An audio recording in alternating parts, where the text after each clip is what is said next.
We're here at the Property Portal Watch conference in Bangkok with Kian Moini from Lamudi. So Kian, thank you very much for coming to the conference and thank you very much for presenting.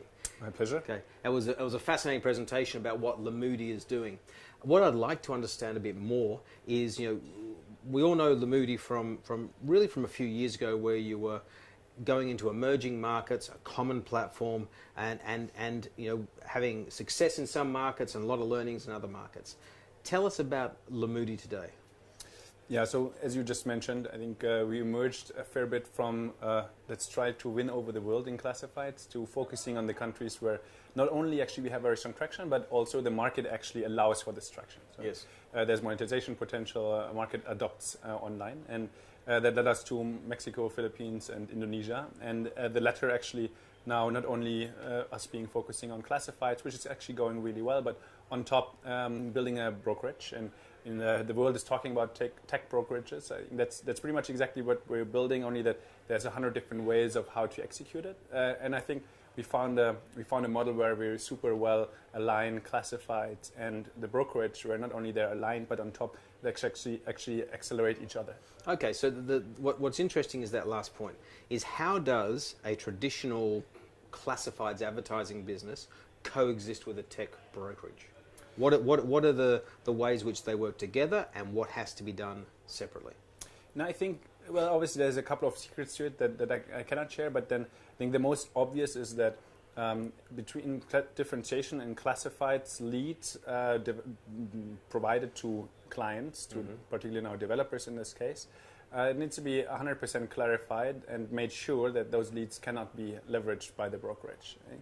As long as you manage to actually operationally allow that, you can pitch to any developer that you provide leads for the internal sales team, but on top actually provide closed transactions as an external brokerage, which they anyway work in such relationships with, right? So whether they provide or receive leads from an agency or from another portal or from us, if we work well for them, and we work much further than just providing leads, but in really supporting on how to convert.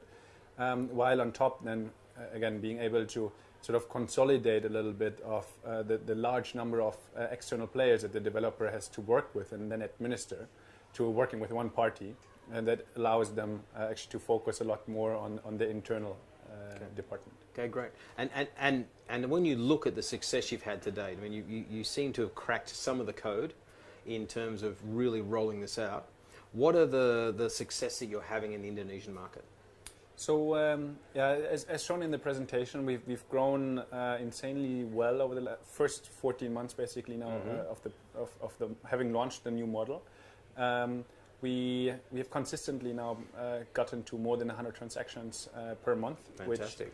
Which, I think there's very few, or if there's any brokerage that has achieved that within 14 months. And yet, I think now the next step is the key important step of being able to scale to 100. I think was still manageable.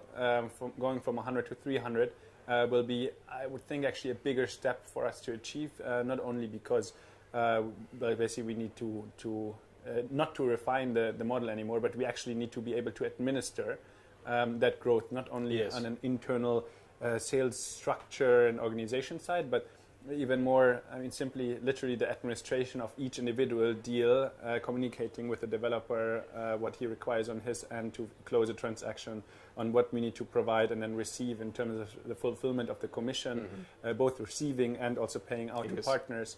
So there's a whole bunch of complexity, and one would assume a lot of challenges, given the Indonesian market is not that well structured. Absolutely. And so where to next? Is it just go harder and further within the Indonesian market, or are there other things that you're looking at? I think Indonesia is a massive opportunity. You can build an insanely big business in Indo, and I think Indo will continue to be a super high focus for us, but we do roll out at least a certain level of similar model in Mexico and Philippines in a certain time frame. So we're not rushing, because Indonesia, again, it's not only our playground to learn, but it's really such a big opportunity that it makes sense to focus on.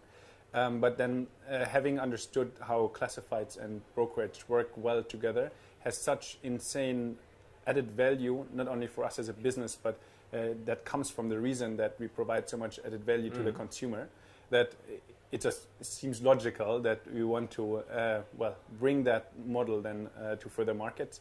But coming back to the beginning of our chat, not in a similar harakiri kind of way of just take on the world. Trying to take on the world, but really picking which market and in which time frame, and what's sort of the milestones to be able to achieve, to be able to move on to the next market. Fantastic. Love what you guys are doing. Thank you very much for coming to the conference. My pleasure. I look forward to seeing a future one Soon. Okay. Thanks, Thank you. Kian.